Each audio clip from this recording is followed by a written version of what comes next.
Buenas, en el video de hoy vamos a ver una aplicación del teorema de paso de la montaña. Entonces empecemos recordando el teorema. El teorema tenía unas hipótesis que eran topológicas y otras hipótesis geométricas. Las hipótesis topológicas era que el funcional era C1 y que satisfacía la condición de Palitzsch-Weil, y las hipótesis geométricas eran que describía el paisaje de un cordón montañoso. Entonces, fíjense, lo vale 0, alrededor hay un disco donde phi vale mayor que A, y fuera de ese disco hay un punto donde el funcional baja. Entonces, si yo considero todos los posibles pasos de la montaña, o sea, todos los caminos que unen el valle con el punto fuera del disco, y miro el funcional en esos puntos, y miro la máxima altura que alcanza y después miro el ínfimo de todo eso, ¿sí? Es como mirar todos los valles y ver por el lugar que paso. Lo que dice el teorema es que este valor C es un valor crítico. O sea, quiere decir que el conjunto KdC de los puntos críticos es no vacío. Bien, entonces queremos aplicar este teorema a esta ecuación que tiene el P laplaciano, que ya apareció en la materia, y del otro lado tenemos una F que depende de U y que va a tener un comportamiento como una especie de potencia, ¿no? Esta potencia va a ser U a la Q. Ahora vamos a ver en qué rango se mueve Q. Entonces, la derivada vamos a pretender que sea una potencia Q menos 1. ¿Sí? Y vamos a poner condiciones de Dirichlet. Entonces, la F grande, que sería la primitiva, le vamos a pedir ciertas hipótesis. Y lo que vamos a pedir es que sea como una potencia Q más 1. Bien. Entonces, nuestro funcional va a quedar definido de esta forma. Fíjense, el P laplaciano se transforma en 1 sobre P el gradiente de U a la P, y la parte con la F va a ser la integral de la F grande. A esta parte del funcional lo vamos a llamar J, y a la otra parte F caligráfica. Entonces, fíjense, si nosotros queremos trabajar en W01P, ¿qué tendríamos que pedirle a la F? ¿Sí? Para que este funcional quede bien definido. Entonces, esa sería la siguiente pregunta. Entonces, si trabajamos en W01P, necesitamos que F, fíjense que se comporta como una potencia Q más 1, que ese Q más 1 sea menor que el exponente crítico. Porque si tengo eso, entonces U a la Q más 1 es menor que U a la P estrella, y el P estrella está metido en W01P. Entonces puedo garantizar que esta integral de acá es finita. Entonces acá simplemente lo que hacemos es despejar el valor de Q. Bien. Entonces veamos que esta ecuación satisface todas las hipótesis del teorema de paso a la montaña. Entonces lo primero que vamos a ver es qué es C1. Y para ver qué es C1 vamos a ver lo que habíamos visto en la definición. Vamos a describir F de esta forma, ¿sí? Como su polinomio de Taylor.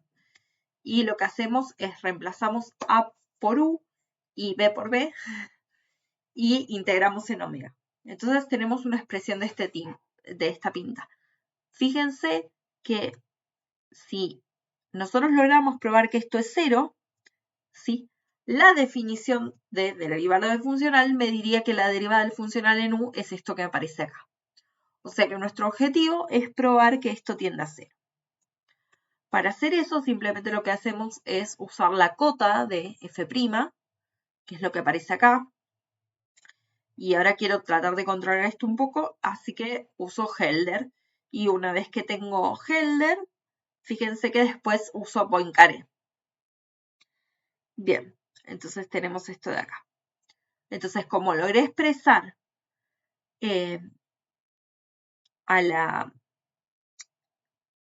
a este término que aparece acá como una O chica de la norma de B, entonces esto que está acá, por definición, es la derivada del funcional.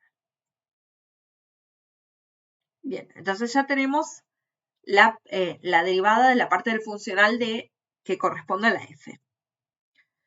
Además, no solo tenemos la derivada, sino que podemos probar que es Lipschitz. ¿Cómo podemos probar que es Lipschitz? Bueno, si uno mira esto, ¿sí? el producto de dualidad, y usa las definiciones que tenemos de quién es la derivada, uno esto lo puede reagrupar como la derivada por U1 menos U2 por B. Y uno lo que puede hacer es acotar esta F', ¿sí? Usando que este valor sí vive entre U1 y U2, usando la cota de que tenemos de F', que se comporta más o menos como una potencia Q menos 1. Entonces obtenemos esto. Y ahora lo que hacemos es, hacemos las distributivas, y ahora vamos a trabajar en cada término de nuevo, aplicando Helder y tratando de asegurarse que las cosas vivan en el espacio, ¿no? Entonces acá fíjense, por ejemplo, me queda 1 menos U2 a la P estrella, y eso C por W, por Poincaré, que lo puedo acotar por la norma de U1 menos U2. Entonces tenemos el funcional acotado por la norma de U1 menos U2. Todo esto está acotado, ¿sí? Entonces probamos que la parte derivada del funcional que corresponde a la F es Lipschitz, ¿sí? O sea que es C1. Ahora hay que ver la otra parte derivada del funcional. La otra parte es la que tiene que ver con el J, que recordemos que era la integral del gradiente de U a la P. Y la norma que estoy tomando es esta, que es la norma de análisis funcional, es el supremo del producto de dualidad con todos los B de norma 1. Entonces tratemos de acotar esto. Fíjense, esto lo escribimos de esta forma, y ahora uno lo que puede decir es, bueno, puedo acotar por la suma esta, por el gradiente, por B. Y ahora de nuevo volvemos a usar Helder, ¿sí? Y entonces este B, primero lo ponemos a la P estrella, así que eso se acota por la norma en doble de ser 1P por una constante. Está bien. Y este término de acá me queda, fíjense, cuando uno aplica Helder, me queda el gradiente de U1 menos U2 en LP. Y de nuevo, usando Poincaré, ¿sí? Se tiene entonces que la norma esta se puede acotar por una constante, esta es la parte que es una constante, por la norma de 1 menos U2 en doble de ser 1P. Entonces ahí probamos que la otra parte del funcional también es C1. Entonces tenemos que todo el funcional es C1. Bien, entonces resta ver que el funcional satisface Paris-Mel.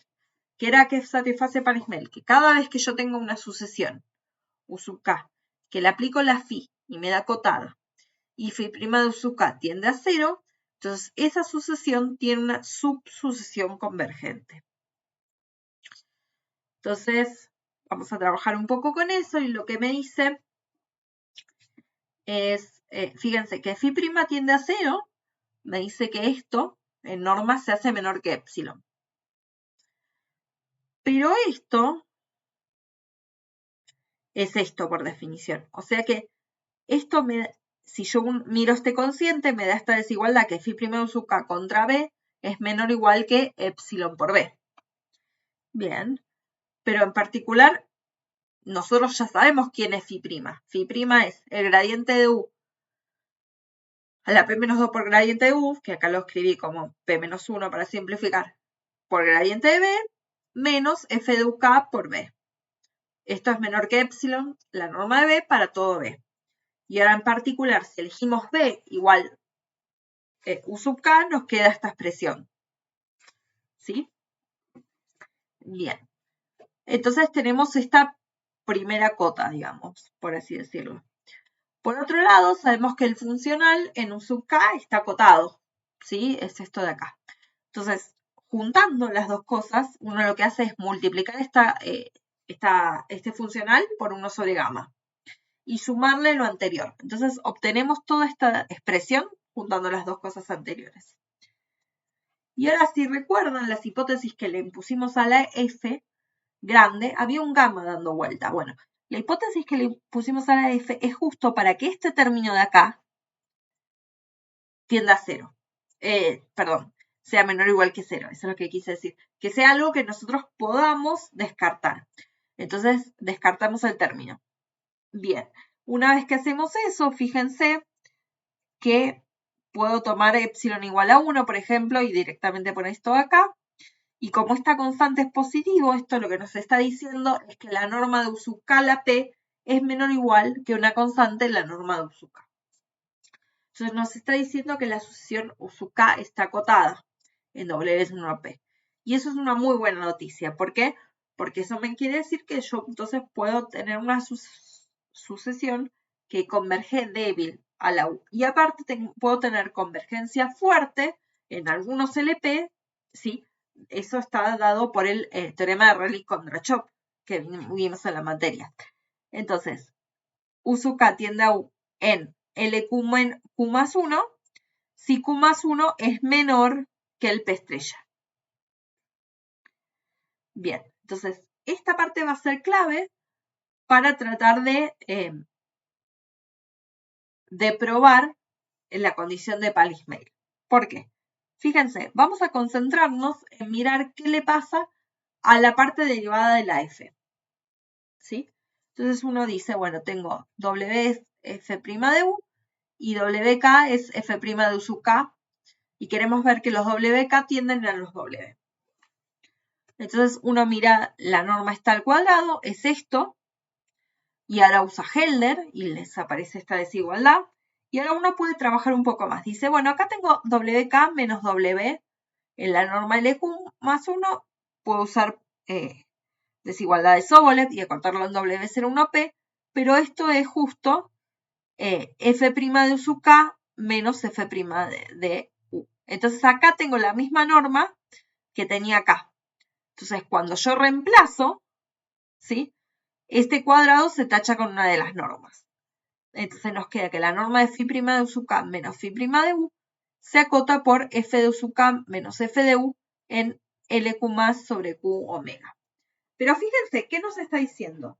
Eso nos está diciendo UK, F de UK está acotada por una potencia Q. Entonces, si yo lo miro en el espacio L1 sobre Q, digamos, eso, Q más sobre Q, eso sería como tener UK menos U a la Q menos 1. Más o menos. Esto es parecido a tener UK menos U a la Q menos 1. Pero tener UK menos U a la Q menos 1, eso tiende a 0. Porque Q menos 1 es menor que el crítico, entonces tenemos la convergencia. O sea que esto está tendiendo a 0. Y que esto esté tendiendo a 0 nos va a permitir probar que la sucesión de Palismale tiene una sucesión convergente. ¿Y por qué es eso? El funcional es de esta pinta, phi' de U sub K, que tiene dos partes. Tiene una parte con J' y una parte con F' de U sub K. Phi' de U sub K tiende a 0. Y F' de U sub K acabamos de probar que tiende a F' de U. ¿Sí? Entonces, J' de U sub K tiene que tener un límite fuerte. ¿Sí? Pero aparte sabemos que tiene un límite débil, que es el J' de U. Entonces, por unicidad del límite, ese J' de U tiene que ser alfa, entonces tenemos un límite fuerte del J' de U sub K a J' de U. Bien. Y esto, entonces si uno mira, por ejemplo, el producto de dualidad contra UK menos U, ¿sí? Fíjense, entonces esto está tendiendo a 0, porque es como está convergiendo, y esto está acotado, o sea que todo tiende a 0. Y con esto ya vamos a poder probar que la U sub K tiende a U en W01P. Y eso se debe a esta desigualdad bastante famosa, que si uno tiene A menos B a la P, se acota por esto. Entonces, cuando uno mira la integral del gradiente de U sub K menos gradiente de U a la P, fíjense, esto por la desigualdad es esto de acá, me falta la C, pero es lo mismo. Y esto es justamente esto que aparece acá. O sea que tiende a 0. ¿Sí? Porque esto era una constante y esto estaba tendiendo a 0. Entonces, acabamos de probar que el gradiente de U sub K menos U a la P integrado en omega tiende a 0, que es la norma de U sub K menos U a la P. O sea que U sub K tiende a U en W01P. Y entonces probamos que la sucesión tiene una sucesión convergente. Bien, Entonces verificamos la hipótesis de Palismale, entonces solo resta ver que el funcional satisface las hipótesis geométricas. Entonces, que phi en 0 vale 0 es bastante claro por la definición, no hay nada que hacer. Entonces, veamos la siguiente hipótesis. Entonces, tomamos una U de radio R. Entonces, el funcional en U me queda como 1 sobre R a la P. Fíjense, esta era la norma en W0,1P, que la norma en W0,1P es la norma del gradiente. O sea que justamente acá me queda R a la P, menos F de U. Ahora podemos usar que F de U se comporta por una potencia Q-1, que es lo que hacemos acá. Y ahora este término U a la Q-1 lo podemos acotar, ¿sí? Por la desigualdad de Sobolev. Entonces me aparece esto de acá. Y de nuevo, esto que aparece acá de la desigualdad de Sobolev es la norma de U en W0,1P. O sea que lo puedo reemplazar por R. Entonces, toda esta presión de phi de U nos queda acotada por esta expresión. Sí, la norma de U en W0,1P es R. Pero ahora uno saca factor común en RP, obtiene esto. Entonces dice, bueno, por ejemplo, si R fuera tal que todo esto es 1 sobre 2P, ¿sí? Que uno puede despejar que R es eso, entonces phi de U te queda más grande que esta constante. Entonces hay un punto donde en el disco se quedan arriba de esa altura, que era la hipótesis que tenía el teorema. Y la otra hipótesis es, ahora tenemos que encontrar un punto que está fuera de ese disco donde el funcional valga 0. Entonces lo que hacemos es, agarramos una U en W0,1P de norma 1 y evaluamos el funcional en T por U0. Esto está fijo, ¿sí? Entonces lo que hacemos es, acá vamos a usar la cota de la F, ¿sí? Por la estimación que teníamos, y vamos a sacar los T. Entonces, fíjense que esto directamente lo podemos reemplazar por 1 y acá me queda una constante de Q más. Y ahora nos queda esto. Y queremos garantizar que esto es negativo. Entonces, si T es positivo y queremos que esto es negativo, lo que nos queda es que T tiene que ser más grande que esto. Entonces, si la norma de T, si la norma de U es T con T más grande que esto, el funcional en ese punto nos queda negativo. Y ahí verificamos la otra hipótesis del teorema de pasada de la montaña. Bueno, hasta aquí llegamos. Cualquier duda o inquietud me pueden mandar un mail y si no, lo vemos en la consulta sincrónica.